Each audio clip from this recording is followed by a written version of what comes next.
این تیکر نگاه کن داداش. بدون پلیتیک ایزی میزنمه بدون پلیتیک میکنی لاسی بیلا با تیم تین پولدوگی تو لیست بازنده ها زدم بدون تیک میره تو دهن خودتو من دمت فروش ایزی میزنمه بدون پلیتیک.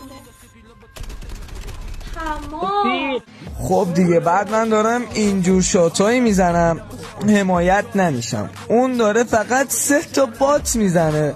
یعنی خودتون واقعا دیدین که داشت بات میزد، یعنی از خودش بات‌تر بودن اونا. آقا بعد 20K فقط لایک، 20K لایک،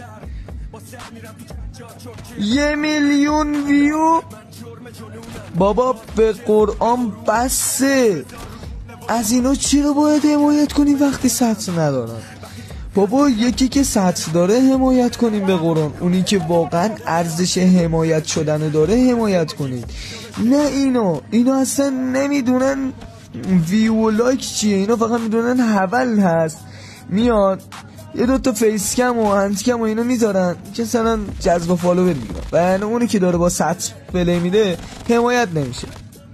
این هم سطح منه. اگر دوست داشتی میتونی با یه لایک و فالو از من حمایت کنی. تا ویدیوهای بعد خدا نگهدارتون.